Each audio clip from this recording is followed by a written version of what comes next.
Kia ora, everybody. Welcome to A Yarn Live. I'm your host, Ryan the Lion, and today we have a special guest in Mark Sorenson on screen with me now at the moment, head coach of the Black Sox. And in today's session, I'm going to be asking Mark a lot of questions about the history, because if you haven't heard yet, our New Zealand Black Sox, that's the New Zealand men's softball team, are 7-time world champions. And softball is a game that I'm fortunate enough to have grown up with.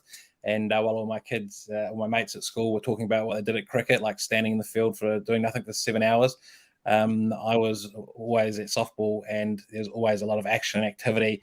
And, there have been some comments from some of the people in the posts around the fact that there'd be a double header on Saturday. And I remember the days we had double headers on a Saturday and a Sunday, and you were just action-packed the whole time. But, no one's here to hear about me and my softball background, because it's nothing like the gentleman that we're going to talk to, because I'm going to embarrass you, Mark, but I think it's fair call. You're a GOAT, one of the greatest of all time.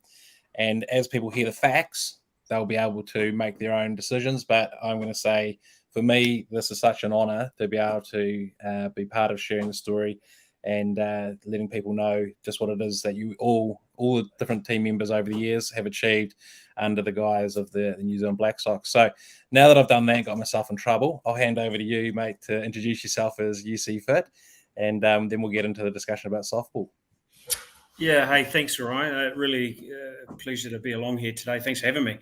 Great opportunity to any chance I get to promote the relative merits of our boys and the history of the sport. I jump at the opportunity. So, Black Sox, as we are known now and have been known since 1992, have competed in every World Cup, come out winners 7 times. For 10 consecutive World Cups, we managed to make the final, which is over a 30-year period. So did really well, and then we tripped up at the last one in Prague in 2019.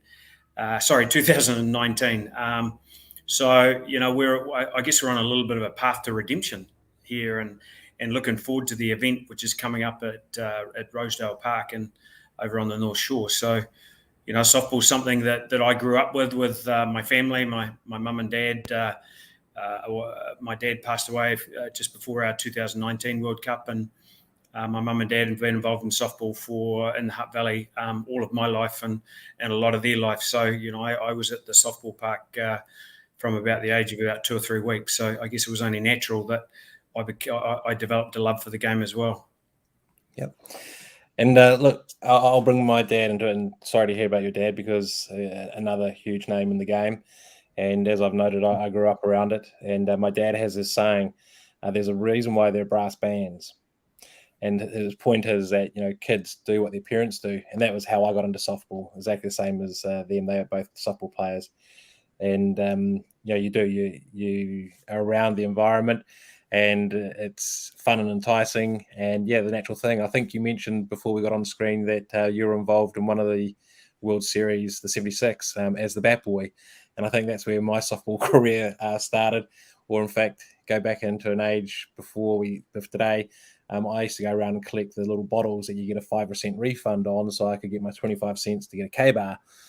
And I was walking around unminded as a 2 to 3 year old kid at, I don't know, every softball tournament there ever was across New Zealand. So it seems to be quite a community, and that's one of the things we'll touch on when we come back to it. But just to go back over those stats, so World Series since 1992, New Zealand's been involved in 10 finals, of which we've won 7. And I think I introduced part of your story there that your first one was in 76, but as a kid. And it's a sport you've grown up with both your parents involved, and I guess now you're at the other end. I don't know if we're going to get into hearing about the grandkids, or maybe it's just the kids, but I'm sure that there's an element of that running down the other side if you think of your parents on the upside. So shall we have a look at this World Series, because you talked about Prague in 2019, and it would be great to get a bit of a brief rundown, because that I think it was 4th or 5th. We were 4th. Yeah, 4th. So by our standards, quite a failure. Not a failure, just a learning example. But what were some of the things that went into that? Because when we look at other teams, something that we're probably quite accustomed to with World Cup cycles, regardless of what type of sport it is the cycles of preparation and how teams can, lose a whole lot of senior players or a key player or something where the proverbial just hits the fan.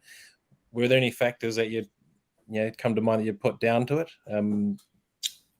Well, I think and I think you touched on in the beginning is that the players that I've been involved with over the years from my playing days, it's all of us winning, and Prague in 2019 was actually all of us losing. But some of the learnings from it were, from a personal point of view around, in my role as chief selector and coach, was that probably was, and getting alongside and leading people is something that's really important and critical to me. And I guess maybe drop my guard a little bit in terms of the loyalty side of it, and that we take 17 players to the World Cup. I didn't let evolution take control of that team enough, because we go back 2 years in 2017, we were the world champs and we won the World Cup. So, we'd had an extended period of celebrating and feeling good about what we'd achieved. And I was really loyal. We as a selection team were really loyal to the guys that had won in 17, but we probably needed to, let the team evolve a little bit more, have 2 or 3 more younger guys in there, as opposed to only 3 new guys. And the young guys that you bring into a group bring so much in terms of energy and drive, and they ask questions and they push the senior guys, and they create a little bit of tension. And, the difference, I've always believed that the difference between team spirit and a high performance environment is a bit of conflict. So healthy conflict is a good thing. And that's what the new people in the group bring to a team. So, we probably got that wrong. We probably got a little bit ahead of ourselves in terms of, where we're at. And, we just had a little bit too much of a swagger from 17, and the way we went about our approach is a little bit on, you've got to have a look. There's that fine line between cocky and arrogance, confident and arrogance. And we probably just got that dial a little bit wrong. The games, we lost 4 games there, which is the most that we've lost for a while. And all of them we were winning. So I think we got ourselves into position to win all of those games, but then just didn't really drive the result home. So, really good learning experience. It was quite, had to do quite a deep and, sometimes painful review. Would it hurt? I'm Yeah, I did. But if you're going to learn and go forward, you got to expose a little bit of vulnerability. You've got to allow. You can't go into your shell and look at blaming or responsibility. It's, as I said before, we all get a gold medal when you win, and you all got to take responsibility when you lose. And often you learn more post a failed campaign than what you do from a successful campaign. But I know which one I prefer. Absolutely, and I love that quote. I don't know if that's an existing quote or yours, but I'm going to say so. It was we all get a gold medal when we win, and we've all got to be accountable when we lose. And I think that's sort of that talks to one of my favourite sayings in sport, or cliches, if you will, is that a champion team will beat a team of champions any day.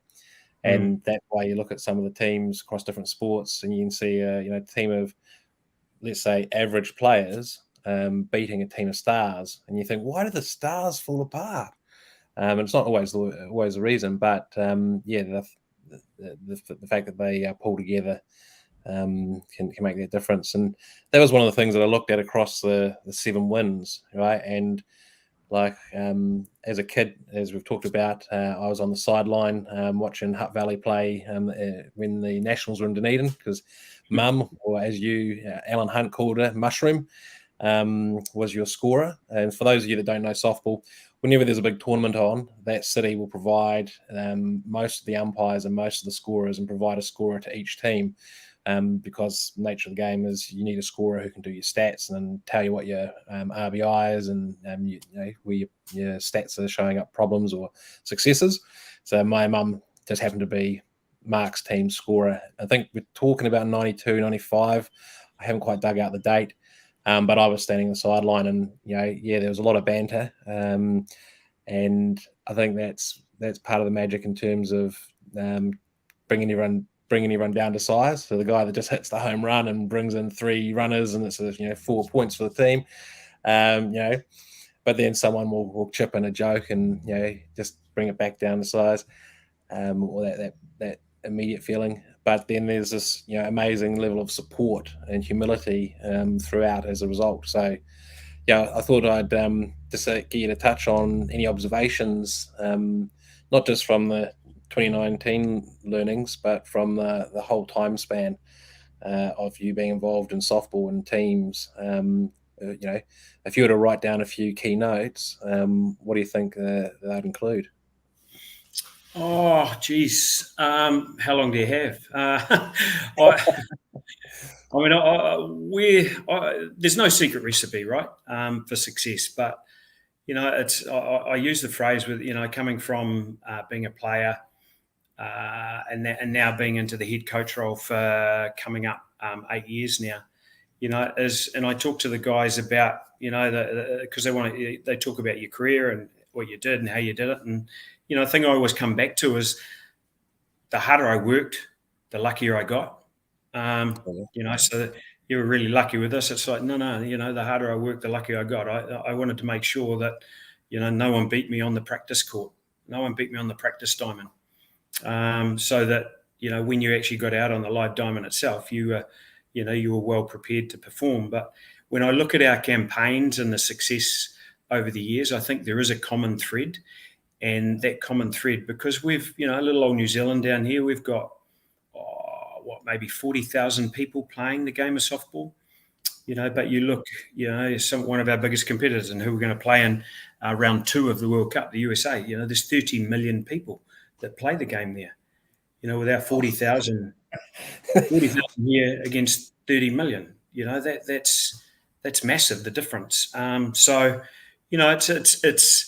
it's about controlling the controllables. The way that we're planning, the way that we prepare, the way that we go out to perform, but also creating an environment where people work hard for each other. And there's not many of the 7 World Cups that I've been involved with where we've actually been the most talented team. 2004, my last campaign, I think out of all the World Cups, we probably went in as the most talented team. But all of the others, we just worked the best as a team, and a phrase that I talk about regularly is that, that you see a group of guys that are prepared to walk over broken glass for each other, that have been to battle together, they've sacrificed stuff for each other, and, your back's against the wall and you're playing big countries with massive amount of funding, huge amount of players. But ultimately, when you get out on the diamond, it's 9 against 9. So everything aside, you break it down in its purest form.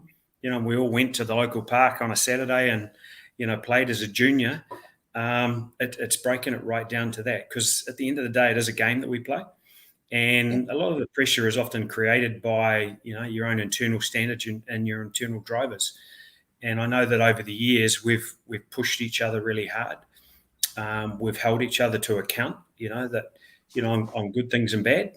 Because it hurts more to hear from your peers that you've let them down than it does from your coach. So creating an environment that it's okay to pull your mate up to say, hey, mate, that's not how we roll.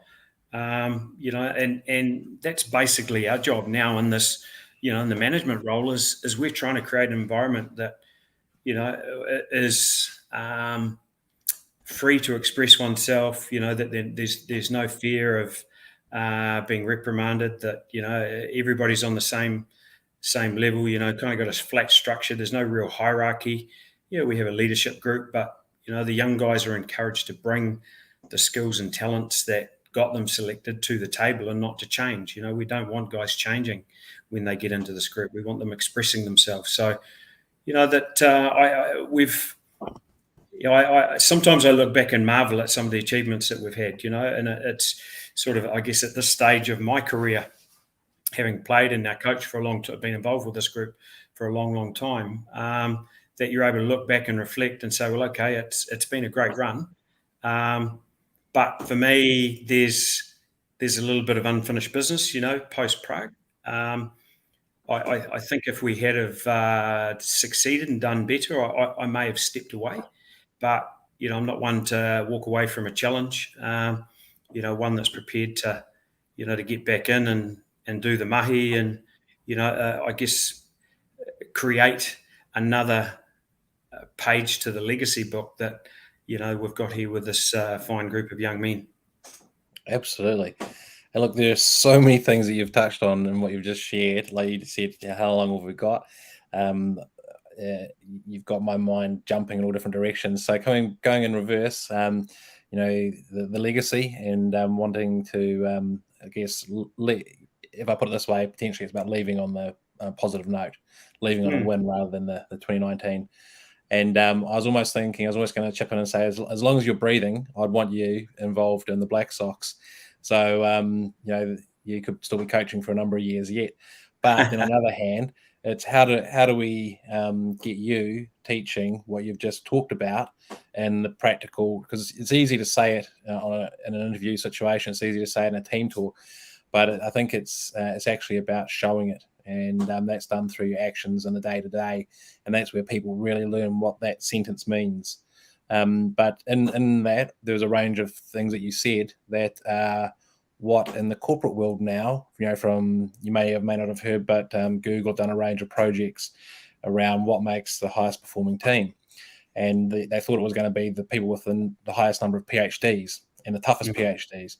And what they actually found was it was teams that have psychological safety and autonomy. And you talked from an autonomy perspective, you talked about the young fellas being able to express themselves and be themselves. We didn't bring them here to change them. We wanted them to bring what they have to the team.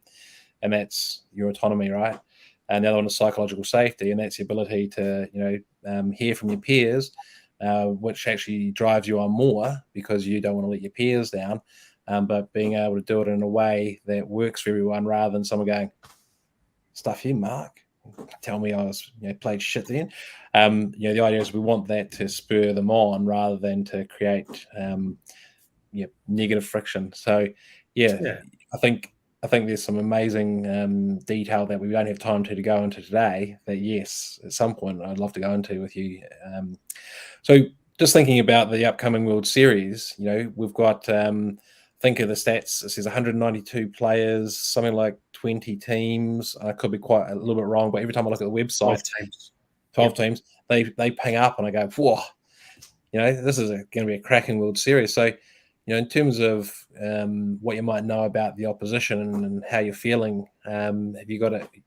Not that you want to tell them all your intel and secrets, but what's a bit of a rundown for the people from a perspective? Like, who do you think will be who are in the sort of top 3 or 4, and how are you going to approach it? Well, there's 12 teams there and two pools of 6. So we play a round robin of 5 games. We open up on Saturday, November 26th against the Czech Republic, who are the champions of Europe. We then come in on day 2 and play USA, just a small country in the Northern Hemisphere. Then on day 3, we play the defending champs, who are Argentina. Day 4, we've got the Philippines. And then on day 5, we play Cuba. So pretty solid pool out of that. If anything, Philippines are the number 2 ranked team in Asia. So, if they're a team that if we don't come with our A game, they might trouble us. But every other game is going to be tough in that bracket. And the World Cup itself has got tougher and tougher over the years. And certainly not meaning to demean the results of years gone by. But, it's a great event that is really competitive. And there could be any of 5 or 6 teams that could win it. So in the other pool, we've got Japan, who came second last time, Canada, who came third, Australia, and some others to make up the team. There's 12 teams, right? Sorry, Venezuela, and the way it goes is that the top 3 from our section crosses over and plays a super round against the top 3 from the other section. And you take your points with you from the teams that go across to the super round. So let's say it's us, USA and Argentina. The points that we got in those games, we take to the next round, and we play Australia, Canada, and Japan. And at the end of that, the top 2 teams play off for the World Cup, the world title, and the 3 and 4 teams play off for the bronze medal. So it's the first time this format's been used, which is quite different. But what it means is that every game really counts. You know, you've got to make sure that you're playing your A game every game. You can't afford to, which seems a little bit of a cliche, but previously there's been, I guess, opportunity to, you're playing some lesser teams and it didn't really matter about the results. I mean, it does matter every time we go out and play, but, the pressure wasn't on. Where this time you really need all of those points to go through in those big games and to carry it on. So the other positive thing is there's only one game a day, so we play on the opening weekend. We play at 1:30 straight after opening ceremony on the Saturday. We play at 3:30 on Sunday against USA. So, looking for a big crowd there. Then we play night games, one game a day. Monday, Tuesday, Wednesday night, we're at 7:30 and then into the playoffs. So, great opportunity for us to get into a rhythm, and that's really key for these events is, get yourself off to a good start, get into a rhythm, get into a good routine as a group and be consistent with your preparation, because if you're consistent with your preparation, you'll be consistent with your performance. We spend a huge amount of time building our group, so building our guys up to believe in the campaign and believe in the program and believe in themselves.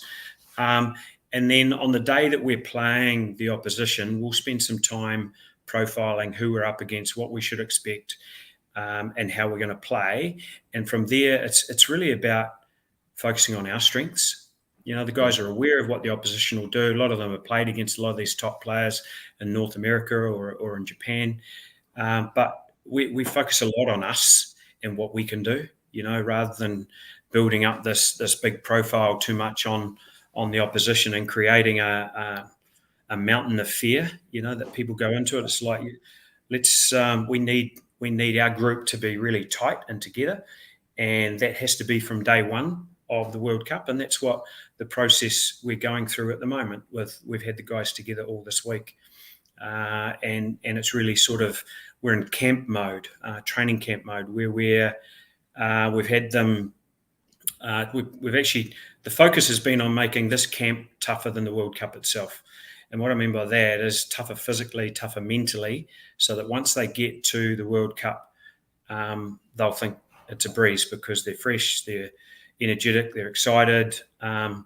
So just as an example there yesterday, to review our day and what we did, the guys have a bit of a tradition. They go out for a walk in the morning together before their coffee. And, it was 6:30 walk. And then breakfast, they're in the gym at 8 a.m. We had softball training at 9:30, come back for lunch. They had softball training at 1:30, and then we played a game that night against a local all-star team. So, the night finished at about 9:30, 10 o'clock. Started the day at, as I said, at 6:30. So, and they had 4 or 5 different sessions during the day. So the days have been typically like that. And our plan has basically been to overload them, put them under mental pressure, put them under duress, put them under physical strain. And then we start a big tournament up here at Rosedale Park tonight. We've got 2 games tonight.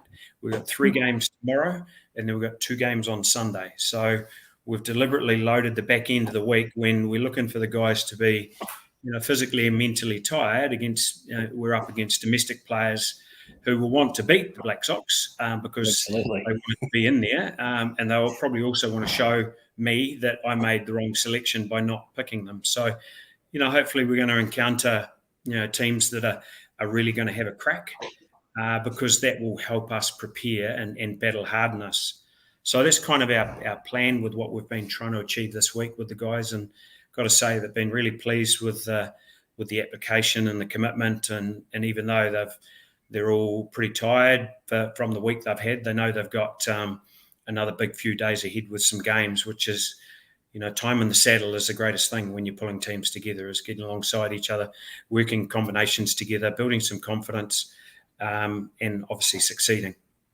Yeah, and that sounds like amazing preparation. And when you're talking about the time in the saddle, one thing that came to mind was Carl Heyman, ex-All Black, who left the All Blacks early when he probably had a number of good years, right?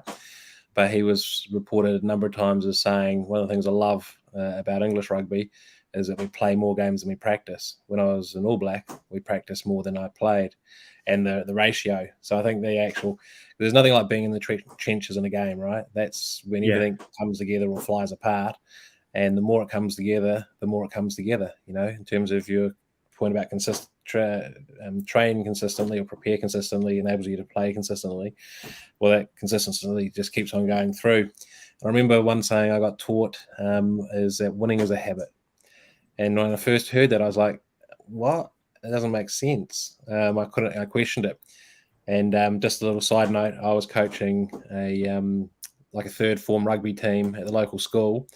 And it was this grandfather who came along and spoke to me during the game at half time and said a few things about, you could look at this and fix that and all this, and gave me that little saying. Ends up that he was a former 1963 St George Dragons Team of the Century Australian League player, and now post-play sports psychologist working with the likes of Lewis Hamilton, the Formula One car.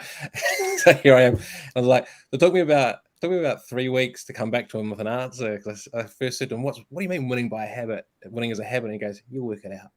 Yeah. And my answer, hey? It's so true. And I mean, I look back really to, I guess, the start of the golden era for the Black Sox, and right at the beginning of my career, not directly linking the two, but because that's where my experience I'm drawing from here, is that I remember the very first time we walked into a stadium in Midland, Michigan in 1984 as a sprightly 16-year-old from the Hutt Valley, and we were playing the USA kind of midway through the event, but a big game. And I remember we walked into the park hoping to win, and the USA was a superpower in sport. But what happened over time is there was an evolution of change of players and personnel and attitude and approach. That change manifested itself to, we started walking into the park expecting to win. And that lends itself to what you talked about, Ryan, with winning becoming a habit, because it actually starts before, for all sports, before you get on the field, the diamond, the court, whatever it is, it becomes, it's part of your mindset that if you don't believe you're going to go out and succeed, no one else is going to help you. So big, I guess, paradigm shift for us as a group. Being able to walk into a stadium against some of the biggest countries in the world, but actually expecting to win, and then performing based on that expectation and attitude. And again, a very fine line in terms of the dial, in terms of where you go, but you've got to have that confidence and belief in your own ability. And if you stay in the presence and you're focusing on a purpose, the outcome will take care of itself. Oh, another great one. I like it. And I just wanted to thank you, because the way you framed that up about walking in 1984 hoping to win, and then in the future walking in expecting to win, that's a really good example of how things practically, or the practicalities underneath the cliche. So if the cliche is winning is a habit, what you explained, or how you explained it, is the practicalities. And having only ever played, say, club sport, a little bit of provincial, but mainly just club sport, probably most of the teams I played in, which weren't high performance teams or anything, you were going in wondering, what are we going to do? Is everything going to go right? Is Fred going to catch the bloody balls? So and so going to, versus walking in knowing that all your teammates have got you and you've got them, that just that next level. And the word that you said, mindset. So if your mindset's up here, you go in taking it on, like another day, versus if your mindset's down here, and you're worried about everything. Every little thing's a potential big problem. So that's wonderful. Hey, we're just on time, so I wanted to respect that. But if you had a couple more minutes, I would love to get maybe one more question and a bit of a closing thought from you. Is that okay time-wise, or you got to? No problem. Yeah. Cool. So, hey, you mentioned 1984, and that was when you played as a 16-year-old, and then you have played through to 2004, where I read you came back from retirement. I'd just come back from my OE, so I was a little bit out of the softball world at that point. But you come back out of retirement, and I think you won the competition in quite a stunning way. And then since, I imagine you've gone on as a coach. So I thought maybe if you give us a little bit of a round off of the, it's not quite a one-liner, but the major points of each of those World Series going through to today. Just to give us a bit of a picture of the evolution, that would be quite cool to hear about. Crikey. Well, I think, I probably highlighted 84 there, was that we went in hoping to win, but as it gained momentum, we got through to the final, and I ended up getting, I played the semi-final. I was there as a backup player, and even though I was a catcher, I ended up playing in the outfield. And one of the guys, Jeff Strom, got injured in the quarterfinal, and I came in for the semi-final and faced a guy, Owen Walford, that was almost an icon of New Zealand softball. He was pitching for the USA, that's a long story. But anyway, he'd forgot where he came from. And I managed to have a decent game and got selected again for the final. But it was all very surreal, because we started off, we weren't expected to win, but as we went through and gathered momentum, and that momentum took us through to the title, and then we went back in 1988, and we had the best preparation and a better team than 1984, but we came up against a juggernaut in the USA who ended up taking out the title in Saskatoon, Saskatchewan, in Canada. But we had, we were maturing as a group. We had a great group of young men that were extremely talented, but just came up against a better team. And I think ultimately, if you have the courage to accept that sometimes you're going to get beaten by someone that's better, but you've just got to go back to the starting blocks and start again. 1992, we were in the Philippines, and we'd done everything perfectly, but we got through to the final. Quite a difficult place to tour. A lot of security issues, hygiene issues. There was a lot of sickness there, but we managed to. And I was actually telling a couple of guys in the group the other night. We went to a banquet on the opening night, and there was 20 countries there then, and all of the teams were there. Massive function hall, and our doctor went out to the kitchen and checked it out, and he came back and said, "We're not eating here tonight, boys. I'm not happy with the hygiene out the back." So there's certainly a way to win friends and influence people by choosing not to eat at a welcome banquet at the start of the World Cup. However, 2 days later, there were countries from all over the hotel we were staying at knocking on the door of our doctor because all of their guys were sick and falling over. So quite a good move. I mean, we were 3-0 up in the final, and I guess, to use the pun, we took our eye off the ball, and the Canadians came back, tied it up with one home run by a guy by the name of Jody Henniger, who had played in New Zealand for a number of years. So we did know him. And then by that stage, I mean, that was about the 5th or 6th innings, I think. And even though we were still in the fight, we were gone mentally. We had a lead. We were celebrating in our own minds. And we weren't able to get it over the line, but mentally we were shot.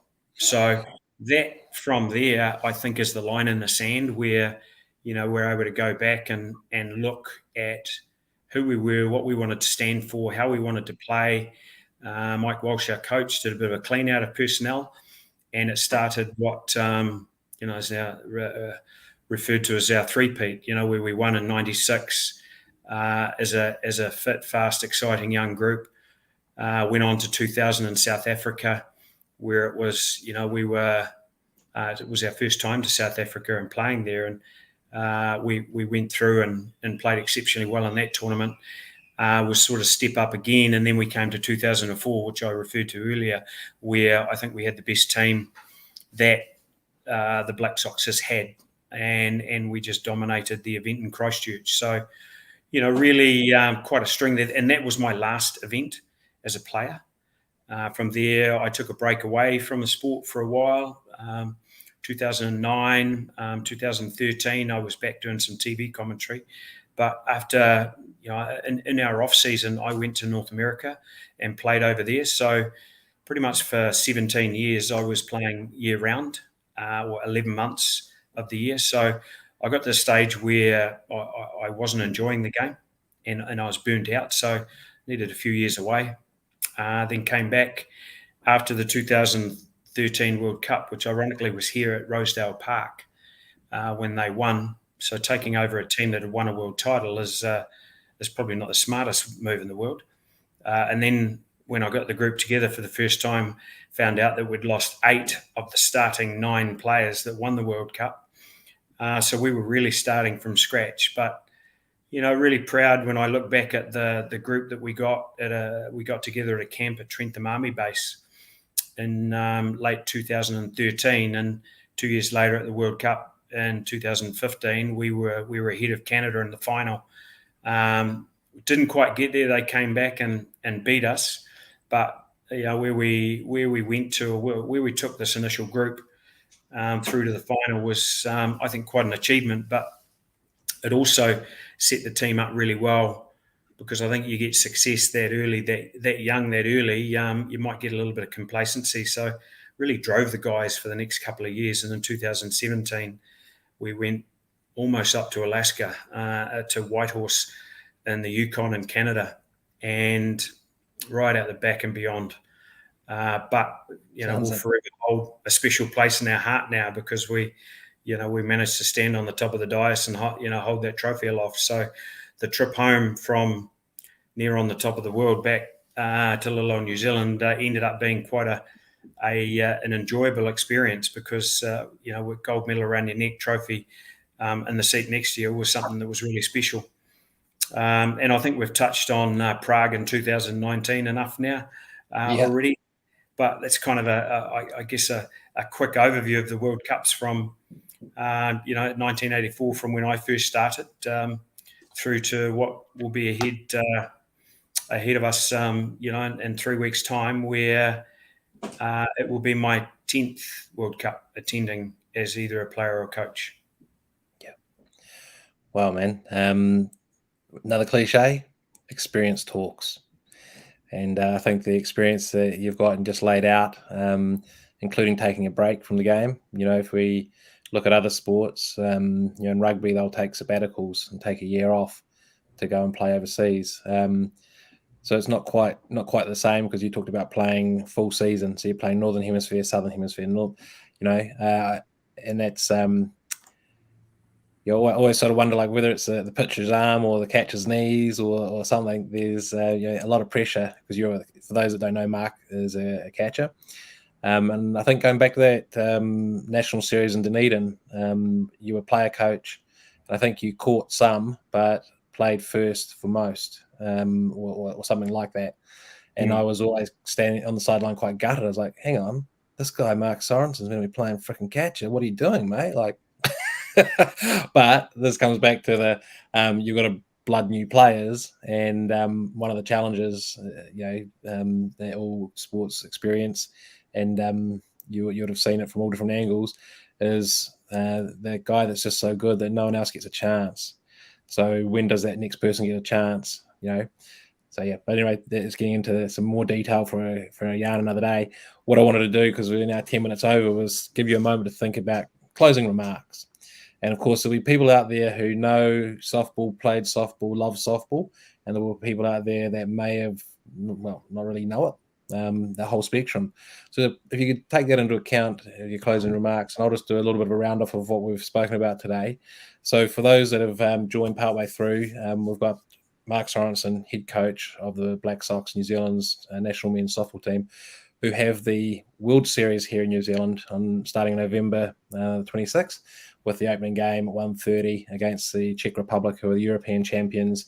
And what we've heard about all of the World Series that Mark's been involved in, he's mentioned this is his 10th. First time as a bat boy in 1976, the year I was born, through to 1984 as a 16-year-old, being one of the young players being blooded through now, and then the various competitions and stages throughout to today, where Mark is the head coach and putting all that experience and knowledge into the team so that they can put their best foot forward and hopefully bring home an 8th World Cup. But whatever the result is, it sounds like some amazing preparation. Actually, you heard about having a whole week in camp this week and adding the pressure so that they've experienced more pressure in this week before they get to the actual World Series. And you can go and watch them tomorrow. And I think I might see if I can get in the car and pop over from West Auckland to the North Shore to catch that, because, those people that love softball, I've still got my glove that I sold raffle tickets for to fundraise when I was a 5-year-old. And that's still the one and only glove I've ever used, good quality glove. So for all those softball lovers out there, get along. For all you Kiwi sports lovers, this is our 7-time world champion team. So if you don't know the game, it's going to be a great spectacle to go and watch. And you can be sure to see some amazing ball being played. And we spoke about what were Mark's observations around what makes a team work well, what makes them tick, what's the magic formula, if there is one. And we got some amazing insights as to what we in the corporate world, those that are watching through LinkedIn, would now know around autonomy and psychological safety, belonging, all those key things that we have a label for these days. These guys have been building and creating over the past 10, 20 years across all the different World Series and teams and people coming in, people coming out. So to be able to continually do that across 7 wins, 10 finals, and of course all the World Cups, it's something to look at and something to learn from. So with that, Mark, over to you for closing remarks. What would you like to share with people? What would you like to leave people with? Oh, I think we're a team of battlers. I think we're the best kept secret in New Zealand sport. We don't ask for much. We know what we get. We know where we sit in the on the totem pole. But you've got a group of guys here that are really passionate about playing for New Zealand, and I think represent New Zealand really well. So, whether you're a softballer or not, North Harbour Softball run a fantastic event at Rosedale Park. Starts on the 26th of November, runs for 9 days. Get an opportunity to get out there, and I can guarantee you're going to see some world-class athletes, but you're also going to come along and view a Black Sox team that's going to do their absolute best to make a run at the title and, do all New Zealanders proud. Brilliant. And thank you so much. You did touch on one thing that I really wanted to talk about, but I think we'll leave it.